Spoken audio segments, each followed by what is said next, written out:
लोकसभा चुनावों से पहले प्रधानमंत्री नरेंद्र मोदी ने पूर्वोत्तर को बड़ी सौगात दी है। प्रधानमंत्री मोदी ने आज असम के लिए 11,600 करोड़ की परियोजनाओं की शुरुआत की है।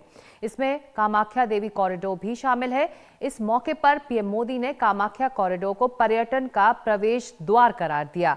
साथ ही उन्होंने ये भी कहा कि इन परियोजनाओं से रोजगार के बहुत अवसर पैदा होंगे। हमारे माननीय प्रधानमंत्री जी का अभिवादन व स्वागत करें। गुवाहाटी के खानापारा मैदान में रैली से पहले प्रधानमंत्री मोदी ने रोड शो किया, जिसमें बड़ी तादाद में समर्थक और पार्टी कार्यकर्ता शामिल हुए। पीएम ने असम के लिए 11,000 करोड़ से ज्यादा की परियोजनाओं का शिलान्यास और उद्घाटन किया। उनका जोर बुनियादी ढांचे पर था। 11,600 करोड़ की योजनाओं का उद्घाटन और शिलान्यास, कामाख्या देवी कॉरिडोर विस्तार की आधारशिला। 498 करोड़ का है कामाख्या कॉरिडोर प्रोजेक्ट।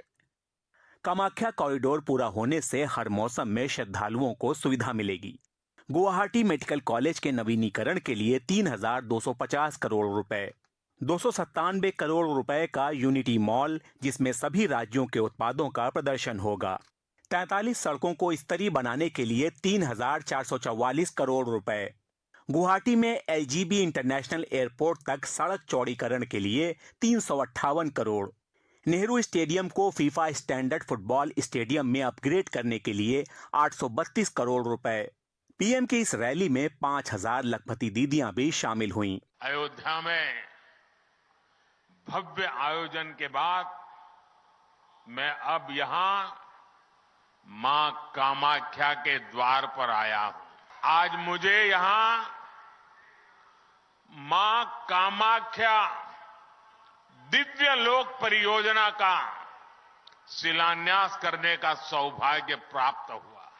जब ये बनकर पूरा होगा तो ये देश और दुनिया भर से आने वाले मां के भक्तों को असीम आनंद से भर देगा।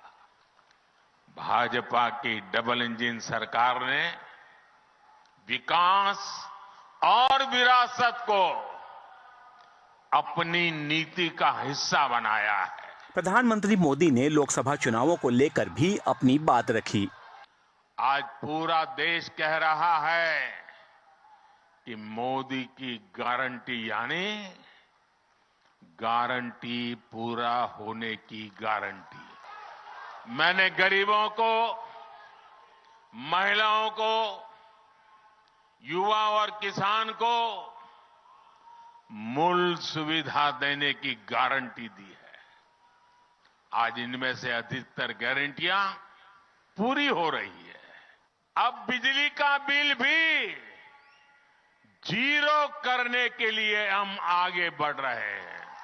आज गुवाहाटी में एक बहुत बड़े जन समारोह के बीच प्रधानमंत्री नरेंद्र मोदी ने असम में 11,000 करोड़ से भी ज्यादा लागत के जो डेवलपमेंट प्रोजेक्ट है उनका शिलान्यास और उनका इनॉग्रेशन किया।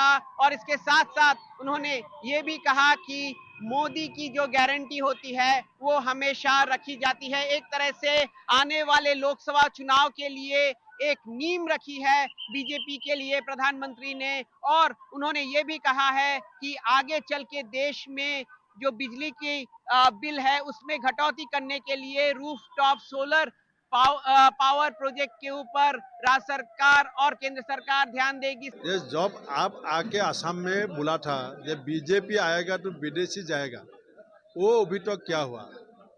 आपने बोला था जो सहाय श्रमिक का जो डेली वेजेस है, मजदूरी है, वो आपने अच्छी तरफ से कर देगा, वो आज तक नहीं हो पाया। आपने फ्लड फ्री असम का बारे में बोला था, इरोशन फ्री असम बोला था, करप्शन फ्री असम बोला था। आपने बोला था जो असम अकॉर्ड को इम्प्लीमेंट करेगा। पिछले महीने राहुल गांधी ने हिंसाग्रस्त मणिपुर से अपनी भारत जोड़ो न्याय यात्रा शुरू की थी।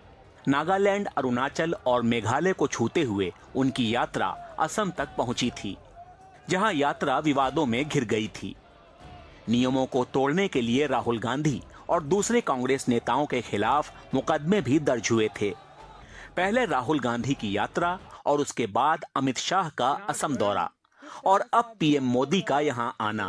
इस बात को समझने के लिए काफी है कि नॉर्थ ईस्ट की 25 लोकसभा सीटों की कितनी अहमियत है। गुवाहाटी से रत्नदीप चौधरी, एनडीटीवी इंडिया।